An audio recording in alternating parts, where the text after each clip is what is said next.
Hello student, आपकी है exercise 5.2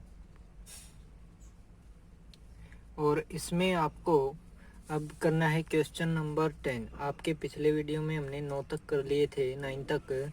अब हमारा क्वेश्चन नंबर 10, इसमें आपको दिया गया है if 17th term of an A P exceed it 10th by 7। यानी कि क्या दिया है, जो 17वां पद है आपका वो क्या है, 10वें पद से कितना 7 अधिक है। Find the common difference. तो आपको क्या फाइंड आउट करना है, सार अंतर, यानी कि जो कॉमन डिफरेंस है वो फाइंड आउट करना है। तो आपको जो गिवन है यानी कि दिया गया है वो क्या है, A17 जो है वो किसके इक्वल है, यानी कि 17वां पद 10वें पद से 7 अधिक है। तो A17 को हम क्या लिख सकते हैं, A+16D, और इक्वल टू में A10 को A+9D लिख सकते हैं, और प्लस में क्या है आपका 7। तो बोथ साइड A है, कैंसिल आउट हो गया, ये 9D यहाँ पे प्लस का, दूसरी साइड है माइनस का। तो ये रह गया आपका 7D इज इक्वल टू में 7। तो D की वैल्यू जो है आपकी वो कितनी आ जाएगी, 7/7 is equal to 1। Therefore the common difference is 1। तो यहाँ पे जो आपका इस प्रकार से जो कॉमन डिफरेंस होगा वो क्या होगा, 1 होगा, यानी कि सारा अंतर कितना है आपका 1 है। अब है आपका क्वेश्चन नंबर 11।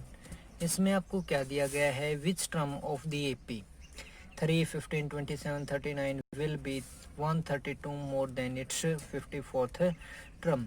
यानी कि क्या बोला है कि जो ये पी दे दी 3, 15, 27, 39 इस प्रकार से आगे जो आपकी चल रही है, इसके 54वें पद से 132 अधिक कर दिया जाए तो वह कौन सा पद होगा, का जो एपी है का कौन सा पद उसके 54वें पद से 132 अधिक होगा। तो पहले कौन सा निकालना पड़ेगा, 54वां।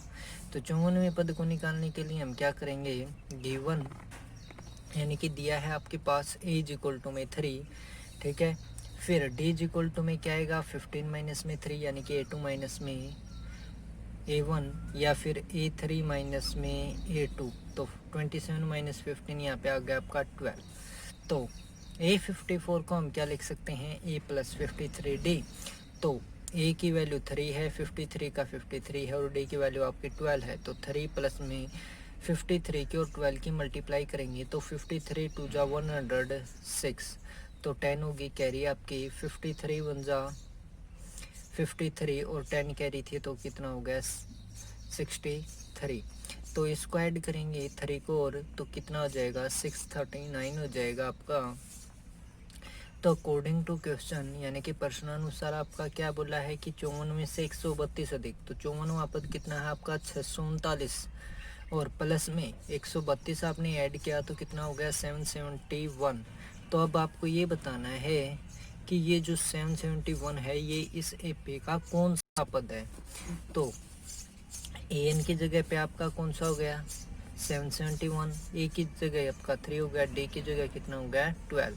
तो पुट करो ए एन का फॉर्मूला आपको पता है ये क्या होता है, A plus N minus 1 multiply में डी। तो ए एन की वैल्यू, ए की value plus N minus 1, D की वैल्यू 12। तो ये 3 दूसरी तरफ गया तो यानी कि साइड चेंज हुई तो प्लस का तो माइनस का हो गया, कितना रह गया 768। एन माइनस 1 मल्टीप्लाई में 12 इज इक्वल टू में 768 है। अब ये 12 यहाँ पे क्या है, मल्टीप्लाई में दूसरी तरफ जाएगा तो डिवाइड में, तो एन माइनस 1 इक्वल टू हो जाएगा आपका कितना 64 आ जाएगा, कैंसिल आउट करोगे तो।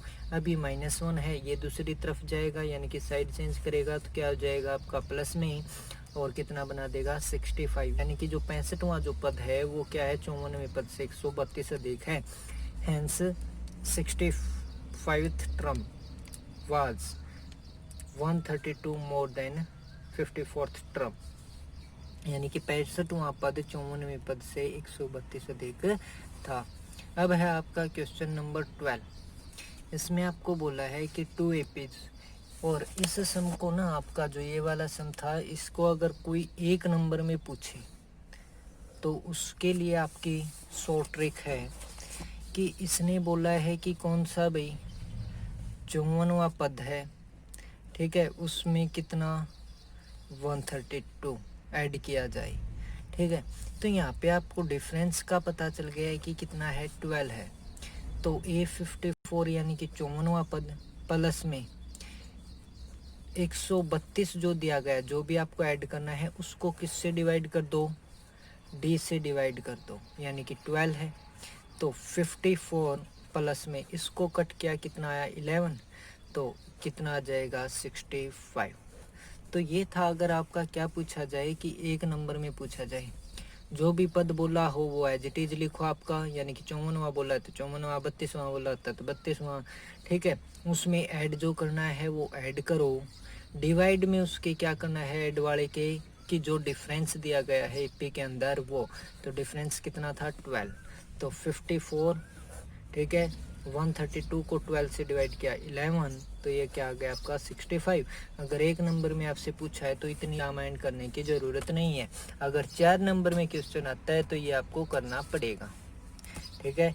तो ये थी आपकी कोई शॉर्ट ट्रिक, ठीक है। अगर एक नंबर में ऑप्शनल क्वेश्चन आता है तो आपको ज़्यादा लेंथी करने की ज़रूरत नहीं पड़ेगी। अब देखिए आपका क्वेश्चन नंबर 12 है, इसमें आपको दी गई हैं 2 एपी, जिसमें क्या बोला गया है कि जो 100वां पद है ना, 100वें पद हैं 2 एपीज के, तो 100वां पद है ना उनके बीच का जो डिफरेंस है ना दोनों एपी में वो है 100। तो उसने कहा है कि 1000वें पदों के बीच का जो अंतर है ना वो ज्ञात करो। क्या है, 2 APs have the same common difference, यानी कि 2 एपी हैं जिनका कॉमन डिफरेंस है वो क्या है, सेम है। तो the difference between their 100 term is 100, यानी कि 100वें पदों के बीच का जो अंतर है ना वो कितना है, 100 है। What is the difference between their 1000 term, यानी कि 1000वें पदों का अंतर क्या होगा, हमें ये बताना है। तो 2 समांतर श्रेणियां हैं आपकी, उनका सार्वंतर समान है। यदि इनके 100वें पदों का अंतर 100 है तो इनके 1000वें पदों का अंतर क्या होगा। तो 2 एपी हैं तो 2 प्रकार से एपी लेनी पड़ेंगी। मान लेते हैं कि जो फर्स्ट एपी है उसका जो A100 है, यानी कि 100वां पद है, उसको हम क्या लिखेंगे, A प्लस 90 लिखेंगे। और 1000वां पद उसको हम क्या लिखेंगे, A प्लस 999D, यानी कि 999D। जो दूसरी एपी ना उसको हम क्या मान लेते हैं, बी में हो गई, वो क्या हो, बी, ठीक है। ए की जगह क्या मान लेते हैं, बी मान लेते हैं कि बी कोई एपी है और उसका जो 100वां पद है वो क्या हो जाएगा आपका, ए की जगह पे यहाँ पे बी हो जाएगा, तो बी प्लस 99D। 1000वां पद है वो क्या हो जाएगा, A1000 इज इक्वल नहीं, B1000 इज इक्वल टू में क्या होगा, बी प्लस 999D। आपका जो गिवन है वो क्या है, गिवन दैट डिफरेंस, जो अंतर दिया गया है वो क्या था कि पहली एपी का 100वां पद ये है, दूसरी एपी का 100वां पद ये है, इन दोनों के बीच का अंतर, यानी कि पहली एपी में का जो 100वां पद है उसमें से किसको घटाया, दूसरी एपी के 100वें पद को घटाया गया, तो जो डिफरेंस आया यानी कि अंतर आया वो कितना है, 100 है। तो A प्लस 99D, ये बाहर आया तो माइनस का, ये भी माइनस का, तो 99D से कैंसिल आउट हो गया। ये रह गया आपका A माइनस बी और इक्वल टू में रह गया 100। तो ये हमने मान लिया कि इक्वेशन है हमारी 1। अब 1000वें पदों के बीच का जो अंतर होगा वो क्या होगा, A प्लस 999D, यानी कि पहली एपी में से, यानी कि पहली एपी का जो 1000वां पद है उसमें से दूसरी एपी का 1000वां पद घटा दिया गया, तो A प्लस 999D माइनस में B हो जाएगा, और ये प्लस का है तो माइनस का हो जाएगा, माइनस का 999D, तो ये कैंसिल आउट हो गया, तो A माइनस बी आ गया इसका रिजल्ट, 1000वें पदों के बीच का अंतर। और A माइनस बी हमने देखा था कितना है, 100 है, तो जो डिफरेंस होगा 1000वें पदों के बीच का वो भी कितना होगा आपका, 100 होगा, यानी कि इन एपी के 1000वें पदों के बीच का अंतर 100 होगा। अगर एक नंबर में पूछा जाता है तो इसने सबसे पहले ही बोल दिया था कि कॉमन डिफरेंस क्या है, सेम है। क्या बोला था, कॉमन डिफरेंस सेम है। तो जो 100वें टर्म के बीच में अगर अंतर, जो 100वें टर्म का अंतर 100 है, तो आपके 1000वें का भी कितना होगा, 100 ही होगा। ये तो है नहीं कि 1000 टर्म होगी तो 1000 ही अंतर मिलेगा, नहीं, डिफरेंस इसने क्या बोल दिया है कि कॉमन डिफरेंस वो सेम है, तो क्या रहेगा, पूरे क्वेश्चन में सेम ही रहेगा। तो 1 नंबर में पूछा जाता तो डायरेक्ट आपको पता चल जाता। अगर क्वेश्चन 3 या 4 नंबर में है तो इस प्रकार से आ जाता आपका। और आपका 3 या 4 नंबर में बहुत ही कम चांसेस हैं आने के, लेकिन आपको एक क्वेश्चन आना चाहिए क्योंकि मैं टेस्ट में बोलता हूँ। फिर है आपका क्वेश्चन नंबर 13। इसमें आपको बोला है how many 3 digits number are divisible by 7, यानी कि 3 अंकों की कितनी संख्याएं 7 से विभाज्य हैं। तो सबसे पहले फर्स्ट मानेंगे हम फर्स्ट 3 डिजिट नंबर, यानी कि 3 अंकों की पहली संख्या दैट इज डिविजिबल बाय 7, जो किससे भागो 7 से भागो, वो कौन सी होगी आपकी 105 होगी। यानी कि पहली संख्या 3 अंकों की संख्या जो 7 से विभाज्य है वो कितनी है 105 है। Last 3 digits number that is divisible by 7, यानी कि आखिरी 3 अंकों की संख्या जो 7 से विभाज्य है वो कितनी आएगी 994। और इसको कैसे फाइंड आउट करते हैं, देखिए 3 अंकों की सबसे छोटी संख्या कौन सी है 100 है। तो 100 को 7 से डिवाइड करो, रिमाइंडर रहेगा 2। यानी कि पहली जो संख्या फाइंड आउट करते हैं ना, उसको फाइंड आउट करने के लिए हमारे पास तरीका होता है कि जिसको भाग किया उसमें ऐड करो क्या जिससे उसको भाग किया। यानी कि 100 को भाग किया है किससे किया है 7 से किया है, तो इन दोनों का जोड़ और घटा देंगे क्या जो आपका क्या है रिमाइंडर। रिमाइंडर कितना है 2, तो 107 घटा में 2 कितना आ जाएगा 105। और 3 अंकों की सबसे बड़ी जो संख्या यानी कि लास्ट नंबर फाइंड आउट करना हो तो जो सबसे बड़ी संख्या दे रखी है या फिर होती है आपकी वो कितनी है 999। तो इसको डिवाइड किया, हमारा रिमाइंडर रहा कितना 5। तो जो भी आपका नंबर है जिसको हमने भाग किया है उसमें से सीधा किसको माइनस कर दो, जो रिमाइंडर है उसको माइनस कर दो, आपका कितना आ जाएगा 994 आ गया। इसमें हमने जैसे कि ऊपर वाले में +7 किया था, इसमें क्यों नहीं किया ये देखिए। अगर इसमें हम +7 करते और फिर रिमाइंडर को माइनस करते तो ये हो जाता है आपका 1006 घटा में 5, तो उत्तर आता है आपका 1001, जो कि कितने नंबर की संख्या हो गई 4 की हो गई। तो इसलिए हमने क्या है यहाँ पे ऐड नहीं किया क्या 7। ठीक है, तो ये नंबर आपको कैसे कैसे मिले हैं 105 और 994, ये आपको पता होना चाहिए। ठीक है, डिफरेंस आपका क्या होगा 7 ही होगा क्योंकि 7 से डिविजिबल बोल रहा है। तो an हो गया आपका, लास्ट टर्म कितनी है 994 और a की वैल्यू आपकी जो पहली टर्म आई है वो कितनी है 105, d की वैल्यू 7 है। तो an का फार्मूला हो गया आपका, an की जगह पुट करो, a की जगह पुट करो और n-1 d की वैल्यू पुट करो। तो ये 105 इधर प्लस का है, दूसरी तरफ गया माइनस का, कितना बना दिया 889 और n-1 मल्टीप्लाई में 7, और ये 7 जो है मल्टीप्लाई में दूसरी तरफ गया तो डिवाइड में होगा तो इसको सोल्व करेंगे 127 आएगा। अब ये माइनस का 1 है, दूसरी तरफ गया तो प्लस का कितना बना देगा 128 बना देगा। तो हैंस 128 यानी कि कितने 128 पद हैं किसके 3 digits number are divisible by 7, यानी कि 128 3 अंकों की संख्याएं हैं जो 7 से भाज्य हैं यानी कि विभाज्य हैं। फिर है आपका question number 14, how many multiples of 4 lie between 10 and 250, 10 और 250 के बीच में 4 के कितने गुणज हैं।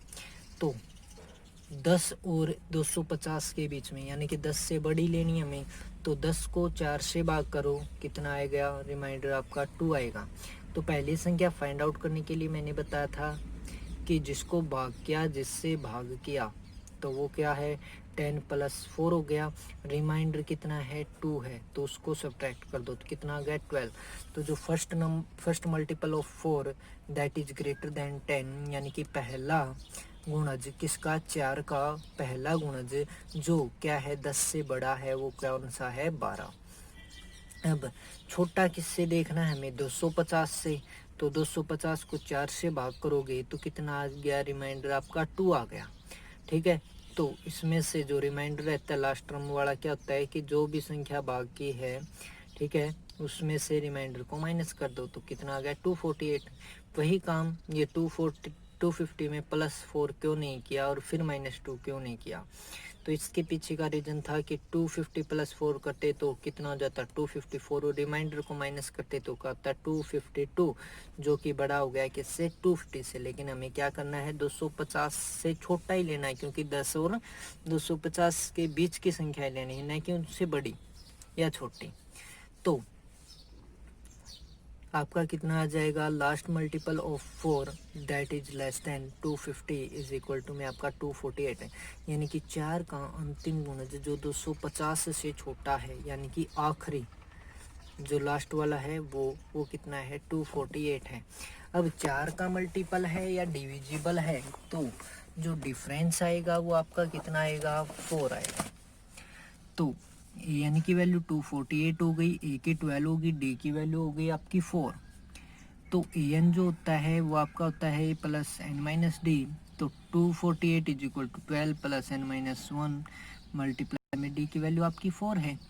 अब ये प्लस का 12 दूसरी तरफ आया तो माइनस का हो गया, आपका बनेगा कितना 236, और n-1 मल्टीप्लाई में 4, ये मल्टीप्लाई का 4 है वो दूसरी तरफ गया तो डिवाइड होगा और कितना बनाएगा 59। अब ये माइनस का 1 है दूसरी तरफ गया, किसका होगा प्लस का, तो n की वैल्यू आ गई आपकी 60। अब देखिए आपका क्वेश्चन नंबर 15, इसमें आपको बोला है for what value of n, यानी कि n की कौन सा मान, यानी कि n का कौन सा मान, और the nth term of 2 APs 63, 65, 67 as soon as and 3, 10, 17 as soon as equal, यानी कि जो दोनों AP हैं, ठीक है, इनका वो पद ज्ञात करो जो दोनों का क्या है बराबर आए, यानी कि n के किस मान के लिए, यानी कि कौन सा पद ऐसा होगा दोनों समांतर श्रेणियों का कि nवें पद क्या हो बराबर, यानी कि वह पद कौन सा हो बराबर हो, यानी कि मान लो कि इसका 12वां पद और इसका भी 12वां पद -1 और -1 आ जाए, तो ये क्या हो गए दोनों बराबर हो गए दोनों एपी के। तो पहली एपी है आपकी 63, 65, 67, तो इसकी वैल्यू हो गई ए की 63, डी की वैल्यू आ गई 2। दूसरी एपी है उसमें क्या है आपको दे दिया 3, 10, 17, तो ए की वैल्यू 3 होगी, डी की वैल्यू आप फाइंड आउट करोगे 7 आएगा। तो आपकी एन कौन सा पद, यानी कि दोनों के दोनों क्या हो बराबर हो, तो इस एपी का भी एन और इस एपी का भी एन, यानी कि लास्ट पद वही होगा जो इक्वल होंगे दोनों, ठीक है। जैसे कि मान लेते हैं कि ये 63 वाली है, मान लिया कि -1 पे रुक गई, ठीक है, और ये वाली भी कौन सी पे रुके कि -1 पे रुके, ठीक है। तो इसका भी लास्ट पद और इसका भी लास्ट पद, इस लास्ट पद को हम क्या बोलते हैं एन बोलते हैं। तो इस एपी का भी एन और इस एपी का भी एन क्या होंगे दोनों इक्वल होंगे, ठीक है। तो वो पद ज्ञात करना है, यानी कि एन की वह वैल्यू ज्ञात करनी है जिसपे दोनों के दोनों वैल्यू, दोनों जो एपी हैं उनके सेम हो। तो अकॉर्डिंग टू क्वेश्चन, यानी कि इसका एन 63 प्लस में n-1 और मल्टीप्लाई में d 2 हो गया। इसका एन का फार्मूले में पुट करेंगे, ए की वैल्यू 3, डी की वैल्यू आपकी 7 पुट कर दी n-1 के मल्टीपल में। अब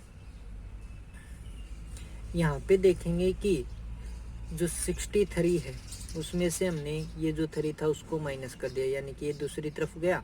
अब n-1 मल्टीप्लाई में 7, और ये यहाँ पे प्लस का था तो दूसरी तरफ गया तो माइनस का हो गया, n-1 मल्टीप्लाई में 2, तो 7 की और n की मल्टीप्लाई 7, एन 7 की और -1 की माइनस का 7, फिर 2 की और माइनस की और n की माइनस का 2, n माइनस माइनस प्लस हो गया और 2 की वैल्यू +2, और इक्वल टू में आपको मिल गया 60। तो यहाँ पे 7n माइनस में 2n बन गया आपका 5n, माइनस का 7 और प्लस का 2 बन गया माइनस का 5 इक्वल टू में 60।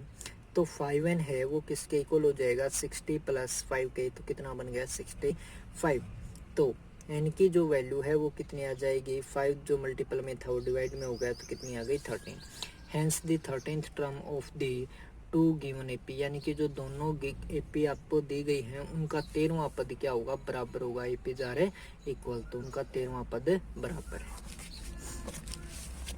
तो ये थे आपके एक्सरसाइज 5.2 के क्वेश्चन नंबर 15 तक।